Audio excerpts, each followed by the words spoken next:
Amis du jour, chalutations. Pour les petits nouveaux, moi c'est Sekhmet et je vous souhaite la bienvenue dans mon podcast littéraire.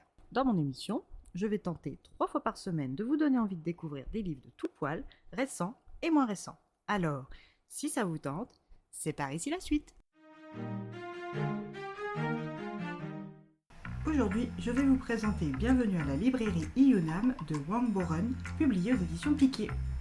Dans ce roman, nous allons de nouveau partir pour la Corée du Sud et sa capitale Séoul. Dans cette ville aux nombreux visages, nous allons partir pour le quartier calme et résidentiel d'Iyunam. C'est là que la presque quarantenaire Lee Young-ju a ouvert sa librairie indépendante. Depuis toute petite, Young-ju n'a qu'un seul rêve, être entourée de livres. Et quand un beau jour sa vie est devenue trop lourde à porter pour elle, elle a tout plaqué et elle s'est accrochée à son rêve de petite fille. Elle voulait retrouver ses années d'insouciance de l'époque du collège où elle pouvait s'adonner à la lecture sans crainte. Son choix pour Iyunam est significatif, presque symbolique, car le Iyu de Iyunam signifie pause, un signe pour la femme perdue qu'elle est.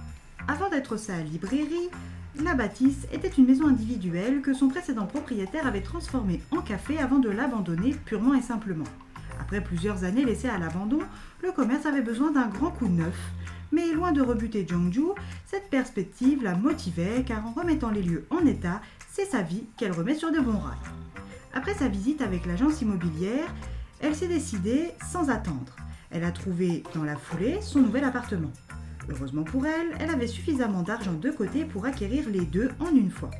Les travaux lui auront demandé 2 bons mois durant lesquels elle a tout choisi, aménagé, organisé et contrôlé. Le jour de l'ouverture, Young-ju s'est simplement assise sur une chaise et a admiré le paysage de l'autre côté de la fenêtre. Comme une âme en peine, la toute nouvelle libraire se contentait d'ouvrir et de fermer son magasin. L'ambiance de la librairie Iyunam est calme, ce qui a attiré les riverains. Mais au vu de son comportement apathique, ils se sont fait de plus en plus rares. La maman de Min-chol ne s'est pas arrêtée à l'attitude de la patronne, et pour cause, elle a sous son toit un fils taciturne. Capable de rester inactif sans paraître s'ennuyer, il ne s'intéresse ni aux études, ni aux jeux vidéo, ni même aux jeunes de son âge. Il est un indolent quasi pathologique. La maman de Min-chol encourage la libraire à reprendre du poil de la bête. Au fil des semaines, elle s'est formée à la préparation du café afin de pouvoir élargir son champ d'activité et par là même augmenter la fréquentation de sa librairie. C'est en devenant barista qu'elle a fait la rencontre de la pétillante Jimmy, la patronne de Gotbin, une entreprise de torréfaction. De fil en aiguille, Jimmy, qui a 10 ans de plus que Young-ju, est devenue une amie. Les 2 femmes se voient 2 fois par semaine minimum. L'activité à la librairie se développe et Young-ju commence à manquer de temps. Elle décide de poser une annonce sur sa devanture afin de trouver un barista.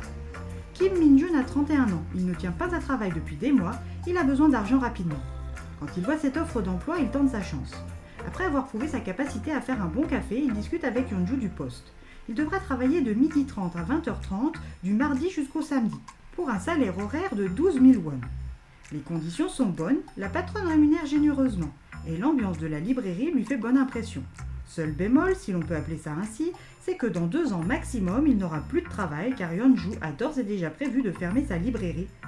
Pour lui qui ne reste pas plus de 6 mois quelque part, ce n'est pas vraiment un problème en somme. Il accepte et repart avec son contrat de travail sous le bras. Min-ju est dorénavant celui en charge de l'espace café et va faire la rencontre de Jimmy. Si jusqu'à son embauche le café était directement livré à la librairie 2 fois par semaine, Min-ju lui passe chaque jour chez Gotbin et en profite pour faire son apprentissage. Et auprès de Jimmy, il en apprend le plus possible. Pour le moment, Min-jun et Young-ju s'accordent bien. Leur tempérament se complète et rend le travail plus agréable encore. Young-ju, qui a récupéré du temps, développe son commerce en organisant des lectures, des conférences, des rencontres, auteurs, des ateliers. Elle écrit des fiches de lecture, conseille les clients et elle tient l'Instagram à jour. Bref, elle se donne à fond. Elle va ainsi faire la rencontre de Cho Yu-sik, Jong Seo, Sang-soo, Yoon Seung-woo, John Hee-ju ou encore Lee Han-rum.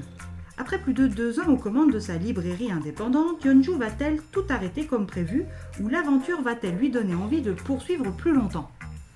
Eh bien ça, c'est à vous de le découvrir maintenant.